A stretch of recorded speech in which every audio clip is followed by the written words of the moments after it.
आज भद्रक रामनवमी गेरुआ रंगरे रंगीन हो जाइछि सहर। आसंता 6 तारिख दिन अनुष्ठित हेब रामनवमी। राम भक्त कलश शोभा यात्रा रे हजार हजार महिला भक्त सहर यात्रा करिकी गांधी पड़िया रे एकत्रित होई आशीर्वाद भिक्षा कले। रामनवमी पर्व पाई सहररु नै गाँ गंडा सबुठी प्रभु श्री रामंको नारा। रामनवमी पाई प्रसिद्ध भद्रक जिले में एथर रामनवमी महोत्सव देखा मिलुछि। एने भद्रक पुलिस प्रशासन तरफरु व्यापक प्रस्तुति करा जाइछि। रामनवमी महोत्सव उद्देश्य रे करा जाइछि भव्य आयोजन। रामनवमी पर्व पाई उत्सव मुखर होई उठिछि भद्रक सहर। गांधी पड़िया स्थित पीठ रे राम भक्तंकर पूजा अर्चना चलिछि। रामनवमी उत्सव पालन पाई करा जाइछि प्रस्तुति। बहु भक्त एवं श्रद्धालु बाबांको दर्शन करने सहित सहर परिक्रमा करिवे। एने बीजेपी राज्य सभापति मनमोहन सामल कौन कहउछंती टिके सुनंतु।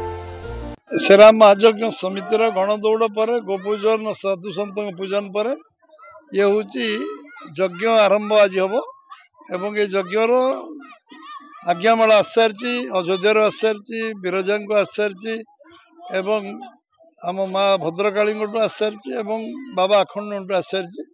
आज कलश शोभा यात्रा माँ माने भौणी माने कलश शोभा यात्रा बर्तमान जा पहुँचा पर यज्ञ आरंभ हो। ये गोटे वर्षर अंत घटी समस्ते अपेक्षा करते कौन रामनवमी हम आम कलश शोभा यात्रा जीवु एवं निश्चित भाव में ये कार्यक्रम यज्ञ आरंभ हम काली आज्ञा कलश शोभा यात्रा जोटा कहती आम भद्रक जो रामनवमी बिना कलश यात्रा माने अधूरा बोली लगे।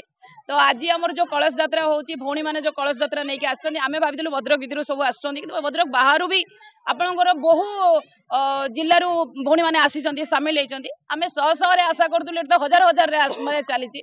तो देखंतु भौणी माने प्रत्येक एरिया रु आसीछन किछि मनर खुशी नहीं ठाकुर को समर्पित मनोभाव नहीं आध्यात्मिक भावी चिंताधारा नहीं। तो कलश यात्रार मूल कारण होची मूल जो आमर धारणा होची एया जे जो यज्ञ आरंभ हुए से यज्ञ आरंभ भौणी मानकर मनर माँ को दुर्गा को बिना माँ सीता को बिना जेमिति बाबा आमर अधूरा से बड़ा माँ माने आज सब सीता साजी जाइछन्ती। तो प्रत्येक माँ माने निज निजर कलश पानी नहीं माँ बाबा ऊपर आज देबे यज्ञ आरंभ हो।